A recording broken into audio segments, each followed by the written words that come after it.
Good morning. Welcome everybody to Hands and Hearts. I'm Diane Rios, the Executive Director of Portland Backpack. And at Portland Backpack, we've always said it's about more than food because we really believe that a community that works with all their hands and hearts are what it's going to take to make sure that there's no childhood hunger in our community. So our first mission is definitely to put food directly into kids' hands. That way they don't have to worry about having enough food on the weekend when they don't have their school meals to rely on. So we've been providing weekend school meals for 14 years now. Pre-COVID, we were serving 4 schools, about 350 kids per school total. And now we're at 7 schools, and by fall, we'll be at 10 PPS schools, delivering about 1,000 food sacks per weekend. And in our 14 years, we've provided the equivalent of 150,000 worry-free weekends for kids. But that's not the only thing that's important to us. Kids thrive when they know that they're connected to their community, when they feel cared for and cared about. So having at each of their schools put a food sack into their backpack on a weekend helps them feel connected to their school. And tucked inside is a little love note, one of our care cards that expresses the care and some messages of encouragement by people in their community. And a child that gets to take home a food sack is also feeling proud of being a participant in their family to make sure that their family has what they need. So we're about more than food because we really believe that a community that is working together is what's going to have the greatest impact. Kids love helping each other. They love packing food sacks as a volunteer opportunity so that they can make a difference together with their family. At Portland Backpack, we do a lot of community education about hunger in this community at our community packing events. And we have businesses, corporations, private schools, community groups all host packing events where members of a team or a staff can work side by side to make a difference, their hands and hearts. We have at least 24 different groups every year that pack for us. And this year we have hundreds of families at home, which is really impressive. So Portland Backpack is all about hands and hearts working together to make our community great and to make sure that we're taking care of each other and are connected. So this event is all about a celebration of community. It's about youth leadership, and you're going to hear from some great youth and teens right now to talk about why they're committed to helping each other. So it's great. Oh, sponsors. On Point Community Credit Union is our sponsor, our foundation sponsor for this event. And additionally, our sponsors are SWIFT, Fremont United Methodist Church, Stoll Reeves, Skanska, and NBBJ Architects. So thank you to all of our sponsors for helping to make this possible. I'm going to introduce you to our youth panel. Myrna Manoz, who is a board member at Portland Backpack and one of the school participants. She now works for Education Northwest, working on inclusion within schools. And our panelists, our youth panelists, are all from Beaumont Middle School: Jack Clifford, Ben Cadiz, and Naomi Ramirez Corona. I am so thankful that they're going to share with you their ideas about community and how we can help each other. And I'm really appreciative of their time and can't wait for you to be able to hear from them.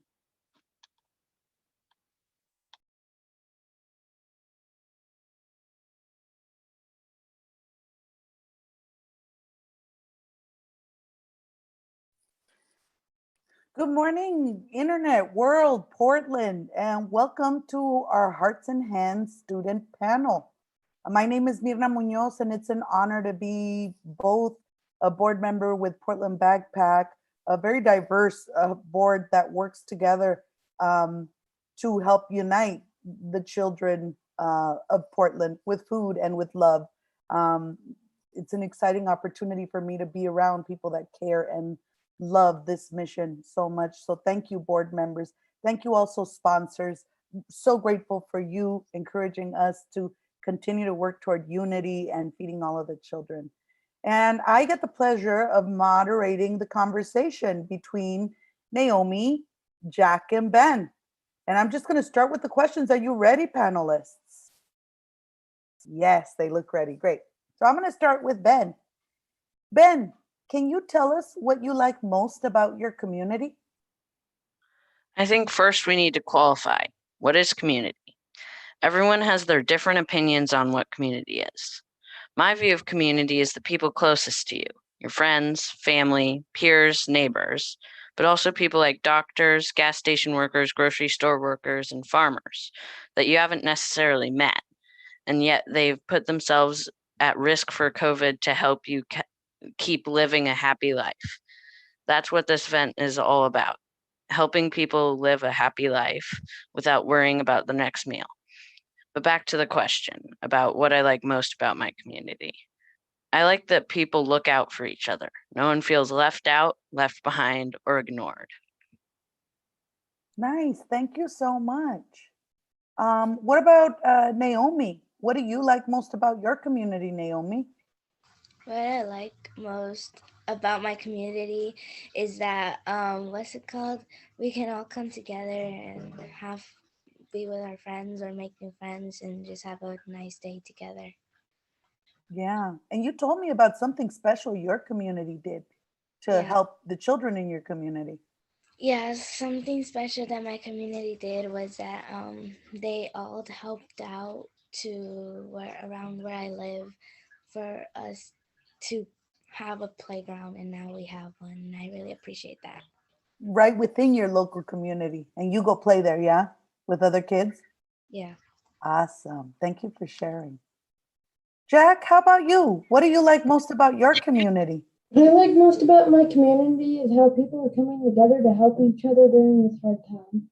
And I also like how with this fundraiser, we are banding together during the pandemic to help the part of our community that needs it. Yes, thank you, Jack. Good point about us coming together during the pandemic as a community.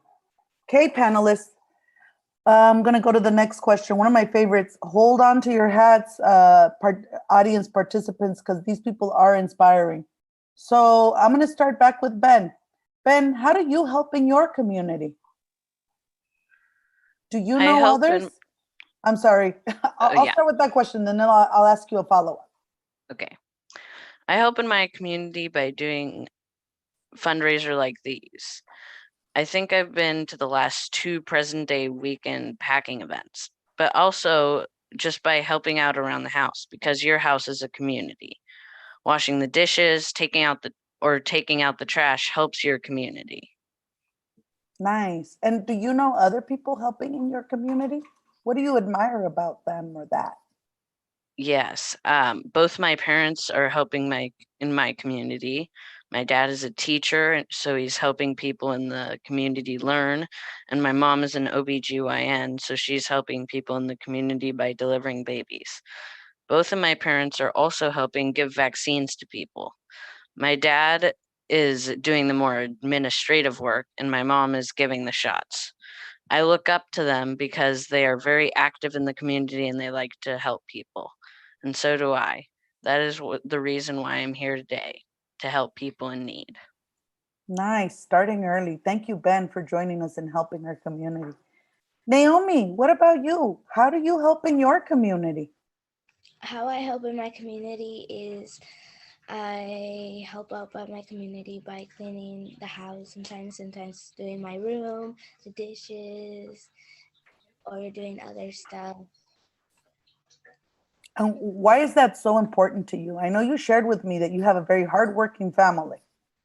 It's important to me because I know my dad comes home from work stressed and tired, and I just want to help him, so I really appreciate. Mhm. And so I said that because the follow-up question is, do you know others in our community, and what do you admire about that?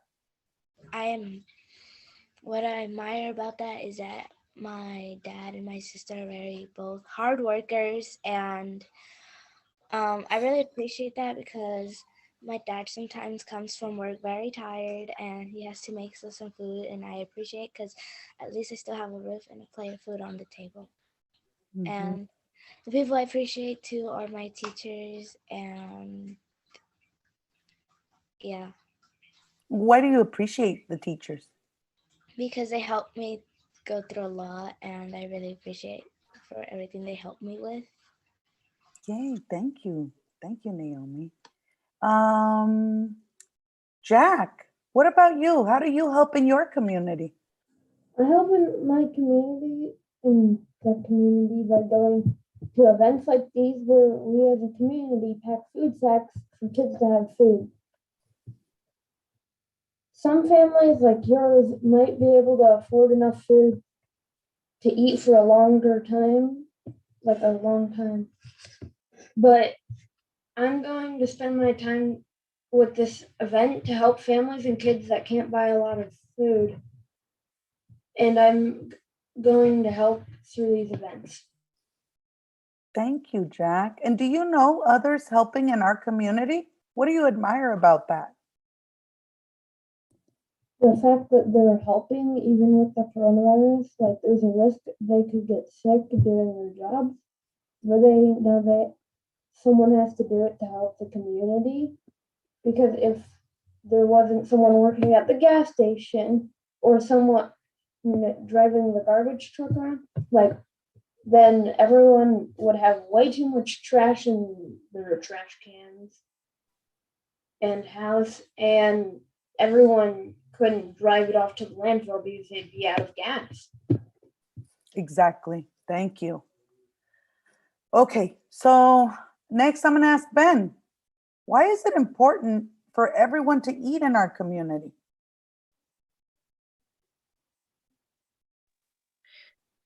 It is important for everyone to eat in our community because people need healthy bodies. I think that it's exciting to know that because of this event, kids out there won't have to worry about their next meal. Because when you're hungry, you can't be the best you. Very true. When I don't get food, like when we have a late dinner, I get very, very hungry and very annoyed. Thank you, Jack. Good point. When you're hungry, you can't focus on schoolwork when you're a kid and your job as an adult, and that's not good. You've got to be the best you so you can succeed in life. Yes, and I really appreciated hearing from you, Ben, too, that you think it's really important that everybody get to be successful. So really appreciate that perspective. Thank you. And Naomi, I understand you have a story to tell us about when someone helped you. Yeah, so I would always get food bags, and they would come with a card, and they would be decorated, and I would really appreciate that because when I would read them, it would be so wonderful because there's some people who might be stressed or sad or lonely from a lot of stuff. So then I think when they read the card, they will probably appreciate what you said to them because it will just make their day, and it just makes them happy. Yeah, you've shared with me before that you've gotten a food sack before on a difficult day. Yeah. And what did you feel when you saw what a stranger wished you?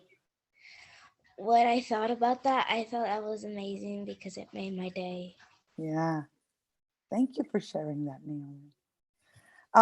Jack, how do you feel when you volunteer packing food sacks? Well, before I say my answer, going off of Ben's, I think everyone deserves, like, when someone can't be effective because they don't have enough food, we should help them because everyone should deserve the same odds to success. Agreed, So, Jack. but Thank my you for answer adding is, that comment. for Okay, my next question, Jack, for you. was, how do you feel when you volunteer packing food sacks? Because Jack, you and I have been volunteering packing food sacks for MLK Day for 3 years, and this year we couldn't do it because of the pandemic. So we're doing this. We've been packing food sacks for a long time together. Yeah. I feel good to know I'm helping someone in need, knowing that when I'm done, someone who needs it will have their food for the weekend and not have to worry about it. Like, I recently read a book with my mom and sister, Front Desk, where they're immigrants and they can barely afford food because they have to work at the motel. It's a good book. Everyone should read it. But anyways, I think it's fun to pack the food sacks because I do it with my family and friends most of the time. Like, there's a pretty good chance you're gonna run into someone you know while packing, and that just makes it a little better. That you know you're doing it with someone that you know. It's fun because I also usually see the people I know at events, so you can pack with someone that you know and you don't feel like you're alone. Yeah, I know you and Ben have planned a food packing together, and you're going to be We've done it socially multiple times distancing. and we're going to do it this year together. Yeah, and wearing masks to make sure you could be Outside together and be with safe. masks and his backyard. Awesome. Thank you, Jack. Thank you also for the book recommend. I wrote it down. Okay, next, Ben, could you tell us how it feels to give or get a care card, or even a card or a letter from someone? Yes, I could. It feels good to give a care card because you could make somebody's day and motivate them to do something of great significance. I made this care card for one of the food packs my family is making with Jack's family, and I thought I would show it to you. I wrote, "You can achieve greatness" on this card to inspire whoever gets it. It doesn't matter if they want to dive into the deepest ocean, touch the stars, or even just get an A on that test. They can do it. Thank you, Ben. Thank you for the sample too. I love seeing what students do on their own, but also I'm excited about what Talia is going to teach us today. Okay, Naomi, what do you think is important about the Hands and Hearts fundraiser? What I think is important about the Hands and Heart of Foundation is that we can all pack some food for the kids who need it, and we also we use our hearts to give the food to people who don't have any food to eat. What about you, Jack? Do you have any words about what the importance of the Hands and Hearts fundraiser? Yeah. We are helping people with this fundraiser that have a really tough time in general, like they can't afford food and can barely afford like housing. But in the pandemic, some of those families might have lost their jobs and need this fundraiser to happen so they can have food for their weekend. Like before, they could barely afford the food, but now with the pandemic, yeah, it's just a lot harder. And luckily, a lot of people in Portland have kind of stepped up and helped. So we're excited to be offering this other opportunity, Yeah. right? Where When I saw when you said 150,000 like royalist weekends because people got food, that's a lot. yes, That's like 300,000 days for how many people? yes, and I mean, in fact, this year, because of the generosity of people around the world, we were able to add 2 schools, or are working on adding 2 more schools to the program. So that's really exciting. Yeah, Okay, and then he said like about the that everyone should be able to become whatever they want.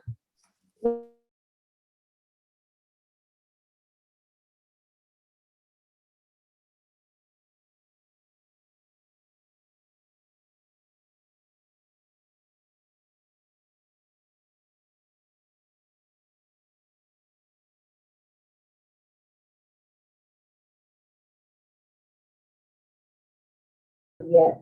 You're still thinking about it. Nice. What about you, Ben? Have you thought about what you want to do when you grow up? I'm not sure. Thinking about it. There's lots of choices, right? Hmm. Naomi, how about you? Have you thought about that? Yeah, I'm still trying to decide which job I want to have. Either be a lawyer or a teacher or a doctor. I don't know. It depends. I know you mentioned to me that you wanted to be a lawyer for some pretty specific reasons, huh? What is it that you are interested in? Well, I'm interested in it because I want to be a lawyer to be able to help people out when they're in a bad situation. So, yeah. Yeah, just like in our little group here, right? We want to make sure we're continuing to help the community. Okay, I want to give each of the panelists a moment to give some closing words for people watching the show, and don't forget to tell them why you urge them to either sign up for a packing or contribute to our fundraiser. Who would like to go first? How about you, Ben? Sure. I think it's important that you sign up or donate money because there's people out there that really need it. And I think that when people help other people, it just makes everybody more happy and brings everybody up to the same level of opportunity. Thank you, Ben. Words of wisdom. Naomi, how about you? What are your closing thoughts for people watching the show? My closing thoughts will be that, yeah, I would like that they would donate some money because I really want to help out the people who don't have food to eat. And I will really appreciate that. That would be so nice of you guys. Thank you, Naomi. Thank you for that wisdom. Jack, closing thoughts for the people. Kind of going off what I said earlier, like people, if they're hungry, can't do the best they can, and also what Ben said. Like if someone wanted to be a sports player and they could because they were that good, but they didn't have enough to eat just before that practice to be qualified for a team, because you have to be on like a high school and college team to get into like NFL football or something. But if they were good enough to, but they didn't have just enough energy because they didn't have that one meal, they might not be able to get that career. And if they got that career, their family could have enough money to buy enough food and enough housing. But if they don't get that one practice, they won't have that career. Wow. Thank you, Jack, for your emphasis on how every moment counts, especially with hunger. I am so thankful for each of your inspirational voices. I know that I'm going to be opening my checkbook today and sending my check. So thank you so much to the three of you for your wisdom, for sharing of yourself intimately. And it is now my pleasure to introduce to you Talia Valdez, who volunteered, a student. She's a student from Lincoln High School, a sophomore, who volunteered to come and give us a lesson about fancy lettering, which is lovely because it could be really helpful to have fancy lettering when you're writing care cards. So honestly, I'm a little starstruck to be here with her because she has incredible art. All of the children that helped us with this event are people that I look forward to continue working with in the future, and that I know will shine. So get yourselves ready for an amazing art lesson by Talia Valdez in both Spanish and English. So with that, here's Talia.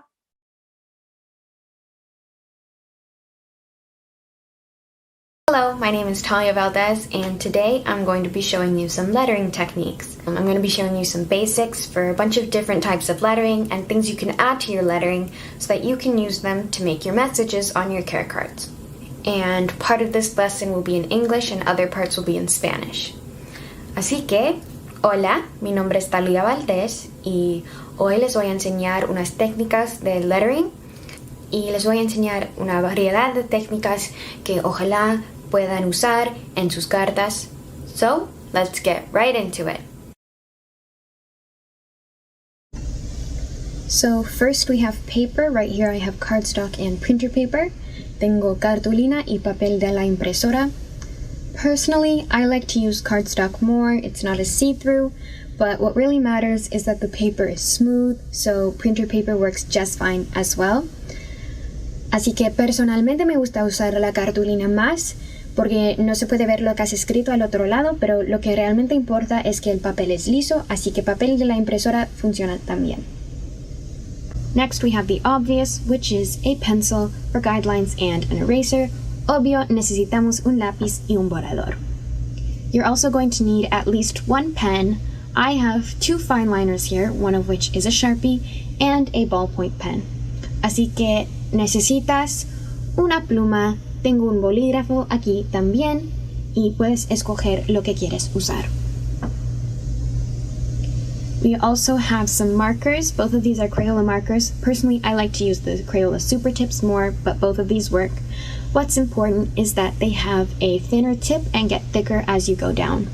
Así que tenemos algunos marcadores de Crayola y lo que es importante es que tengan un punto más delgadito. And lastly, I have some highlighters. These really aren't necessary, but I like to use them for details.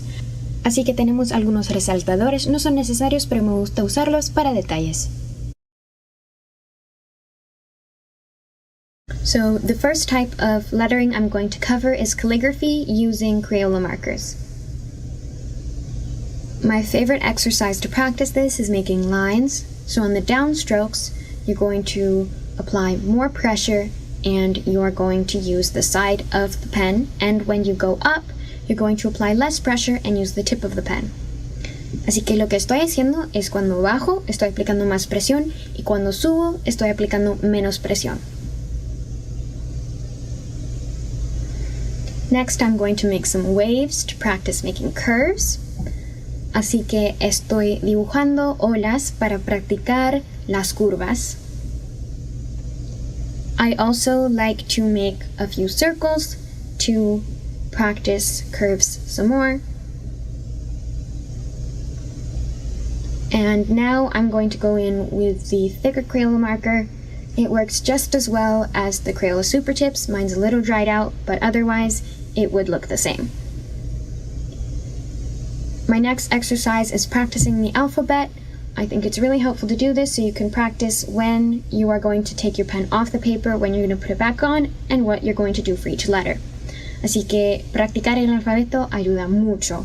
This next technique is useful if you don't have Crayola markers or if you don't feel comfortable with the previous technique yet, because you can do it with any old pen. So what I'm doing here is I'm drawing the letter regularly and then I'm adding another line on the downstroke, and you can fill this in or leave it blank. Así que lo que estoy haciendo es en los lugares donde bajo, estoy añadiendo otra línea y lo puedes llenar o lo puedes dejar vacío. So this right here is a downstroke, and this is another downstroke. Así que estos son los dos lugares donde bajo, and I'm just going to add another line there. So if you want to use a marker, say you want to get the effect we got using the previous technique, you can just write this out regularly and add another line on the downstrokes.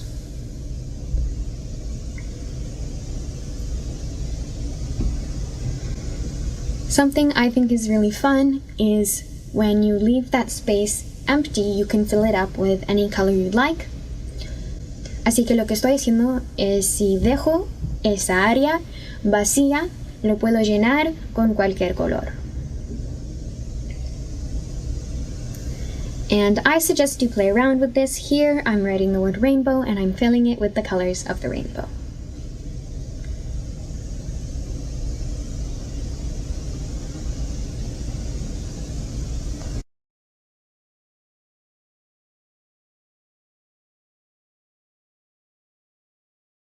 Next, we're going to cover block letters and bubble letters.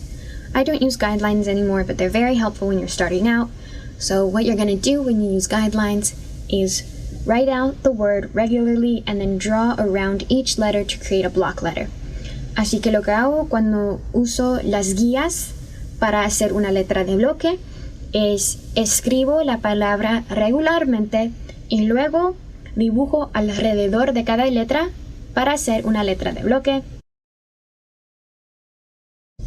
So you can draw the letters further apart or closer together to get different effects. Puedes poner las letras más alejadas una de la otra o las puedes poner más cercanas. You can also make them wider or skinnier. Las puedes hacer más anchas o más delgaditas. And when you make skinnier letters, you tend to make them a little taller. And when you make wider letters, you tend to make them a little shorter. You can also combine these techniques. So here I am making skinny letters that are further apart than I would normally put them. Puedes combinar estas técnicas. Aquí estoy haciendo letras delgaditas, pero que están alejadas una de la otra. And now I'm just going to make very small letters that are also far apart from each other. And I'm also going to make small letters that are very close together. You can also apply this technique to the cursive calligraphy we did earlier. Así que puedes aplicar estas técnicas a la caligrafía que hicimos anteriormente. And when I make them wider and further apart, I just extend the lines further every single time I lift my pen off the paper. And now I'm going to do it with block letters as well. So here I'm just making them skinnier by putting the lines closer together.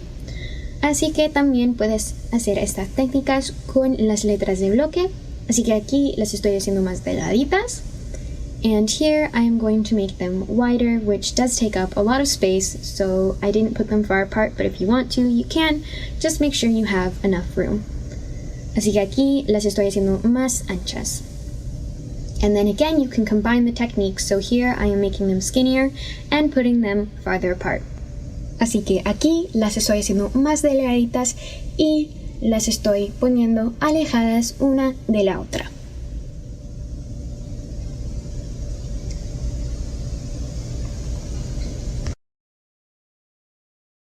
Next, we're going to cover the baseline. This is good to practice using a straight line on a piece of paper or using notebook paper. Así que es bueno practicar esto con una línea en tu papel o con papel rayada. So normally when you write letters, they will end right above the line, or letters like a J will continue slightly below, and letters like an L will continue above it a certain amount.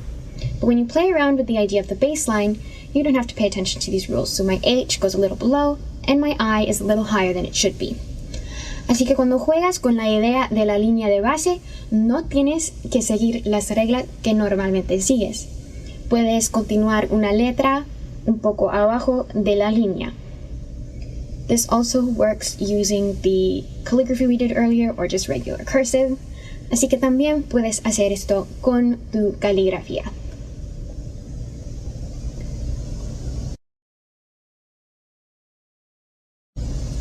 Now I'm going to demonstrate this with the word hello. So part of my H is ending where it should, right on the line, and then it continues down the line, below the line, and part of the E is also below the line, and then the L's are above the line again. But the top of the L's are varied. Así que mi H termina donde debe terminar, mi E está debajo de la línea y las L's están normales.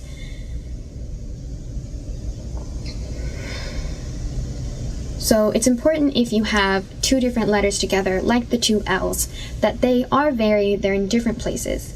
Así que si tienes dos letras que son las mismas, que están juntas como las L's, tienes que ponerlas en diferentes lugares. So you can also have a curved baseline. So here I'm just drawing my baseline in pencil, so it's like some waves. Así que también puedes tener una línea de base curvada, así que aquí tengo mi línea en lápiz y es como unas olas. And I'm just going to write letters like I normally would above the baseline.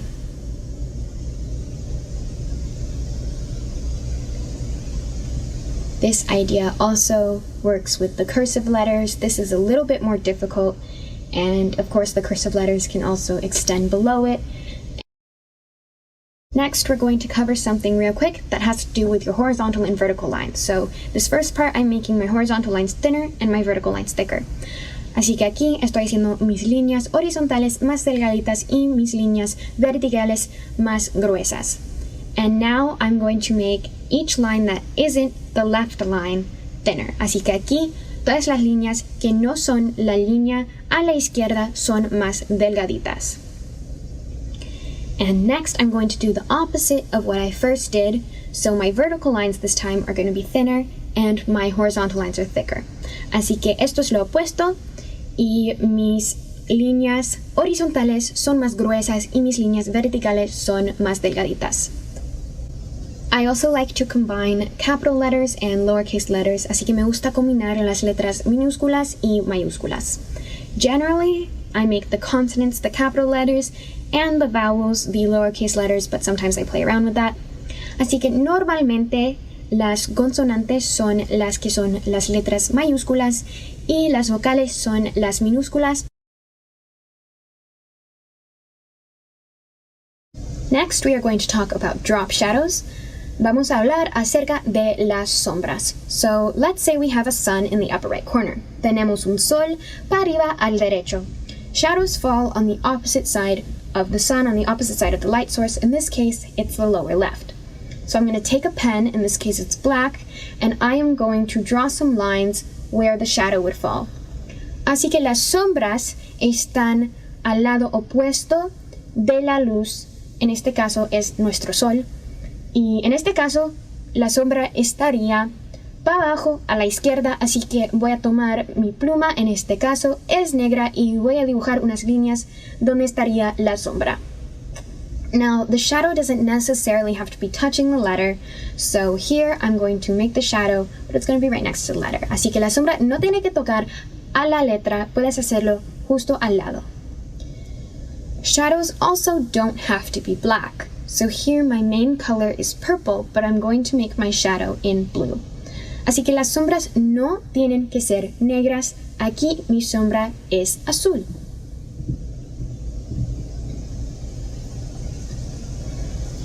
This also goes for when your shadow isn't touching the letter. So here my shadow is a different color and it's not touching the letter. Así que cuando no está tocando a la letra, también puedes usar otro color. So now we're going to make shadows using different types of letters and different types of drop shadows. Así que vamos a hacer sombras usando diferentes tipos de sombras y diferentes tipos de letras. So my first drop shadow I'm doing with a ballpoint pen, and it is sort of a displaced version of the letter. So it's an outline of the letter where a shadow would be if the light were in the top right. Así que aquí estoy haciendo una sombra con unas líneas que son como una letra de bloque, pero como una sombra. And I filled them in with some lines. You don't have to do that, but I like the way how it looks. Y aquí estoy haciendo una sombra regular. I'm making a regular drop shadow here. Now I'm going to make a drop shadow that is above the letters. So this would be if the light were coming from the bottom left. Así que ahora estoy haciendo una sombra arriba por el derecho. Así que aquí la luz estaría para abajo a la izquierda. And I'm using a very similar color to the outline of the letter. So I'm using both green for the outline and the shadow. Así que también estoy usando un color para la sombra que es muy similar a la letra. Here for this U, the letters are just print. I'm putting them separate from the word and I'm doing it in a different color. Así que aquí la sombra está separado, solo son unas líneas y es otro color.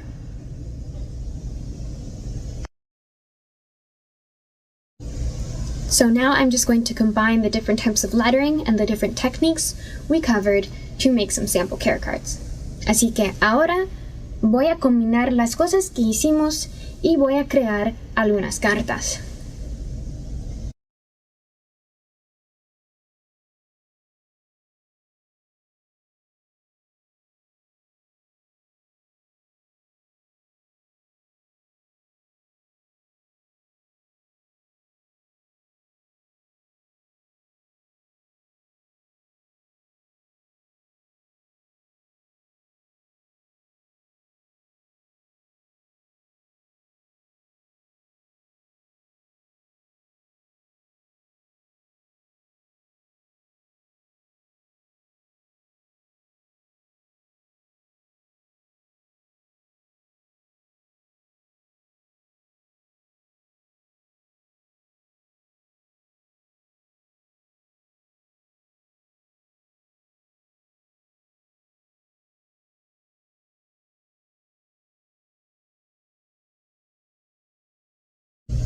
So you can make all of these cards with just one pen and one marker.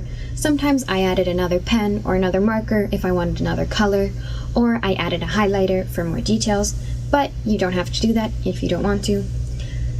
Así que para estas cartas realmente solo necesitas dos cosas, necesitas una pluma y un marcador. Algunas veces yo añadí otra cosa como otra pluma u otro marcador porque quería añadir más color, y también usé un resaltador algunas veces para añadir más detalle, pero no tienes que hacer eso si no quieres. You might also notice that I'm adding little details on the edges.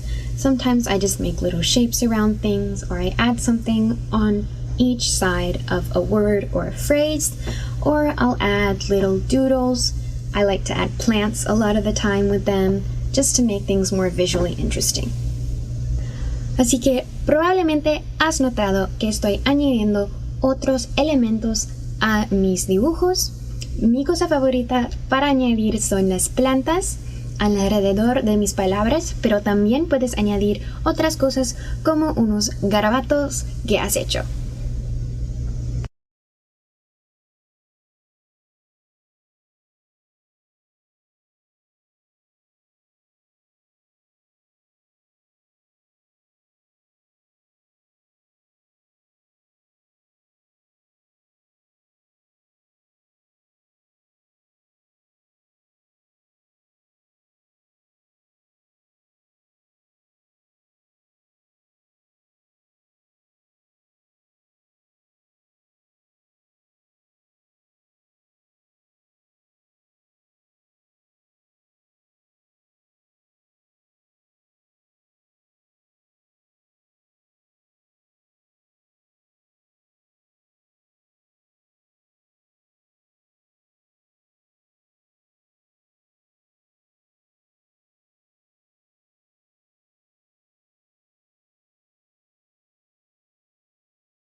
So these are the finished care cards.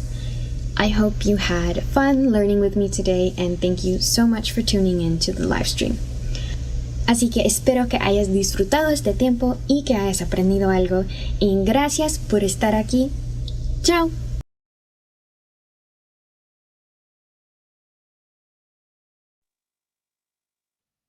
Hi, Talia. I just can't, I am so thankful for that. When we first met, we talked about you doing the art lettering, and I was like, oh yeah, like one style, but I think you shared like, I don't know, 24 styles. I don't even know how you came up with all of those. That's amazing. Yeah, Pinterest helps a lot. But I mean, it's You important go to through have and imitate different different types. styles. Yeah, because it gets boring if you just have one. Yeah. I think everybody would be impressed as I am that you filmed all of that yourself and then edited it. That's awesome. So you're getting all kinds of extra skills here. I really would be very proud to be able to put just we're going to do the whole live stream on our YouTube channel, but just to save it there. But I'd love to be able to offer just your art lesson because I'm positive a lot of the school art teachers would love to show that to their students and have them practice some of those lettering styles. I had no idea that you could actually do calligraphy with those felt tip pens. Like, I have never tried that. Never even thought of it. So much easier than using brush pens or like regular calligraphy pens. So Yeah. and they're a lot cheaper too. So Yeah, you made it look easy. So I can't wait to test that out myself because I like doing calligraphy. So I appreciate it. Hey, and you, I think, started knowing about Portland Backpack. Your art teacher at Lincoln High School had the students make care cards for us, right? yeah, And you participated. yes, Yeah, those were impressive cards. we So did. everybody can see those on our YouTube channel too. There's a whole slideshow of all the different care cards made by the different students. But I'm so thankful that you agreed to do this. I know it's shared in the chat on Facebook, but you can also see Talia's art, and I love all your pieces at your Instagram page of Talia's Hands. So they can find you on Instagram there and see all of your other artwork. You really do a beautiful job on people. Do you only draw women, females? That's what I'm best at. So that's normally what I post. But Yeah, I mean, if you look in my sketchbooks or my iPad, there's a lot of different stuff. a lot of different people. That's really wonderful. I appreciate it. And I think you're also dedicated to making sure that you're helping support a program that's helping to feed other kids. Does that have a lot of meaning for you? Are you really proud of being able to do that? Yeah, I like it. Just sort of breaks my heart when other kids don't have the same opportunities that I have or that my friends have.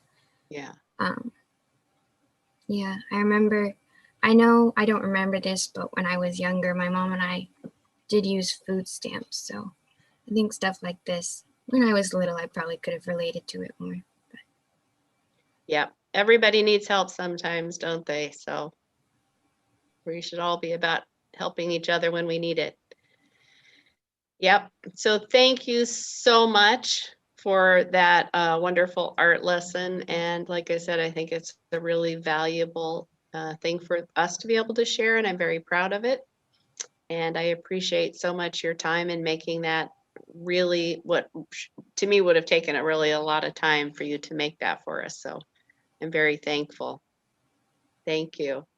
And I want to remind everybody as we close up that you too can make a difference by signing up for Bagpacking Palooza. Next Saturday is the drop-off day, and we have wonderful gift bags with items, coupons from Laughing Planet, Salt and Straw, On Point, some games, some sticker from Portland Backpack. Anyway, we would love your participation in that. You can pack bags at home. And second of all, we'd love to have any of your participation in having your own fundraising page. You can find that on our events page at portlandbackpack.com. And again, I love belonging to this community where all of us use our hands and hearts to help each other and to make this a great place. So thank you so much. And thank you to Ben and Jack and Naomi and Myrna and Talia. Have a great Saturday.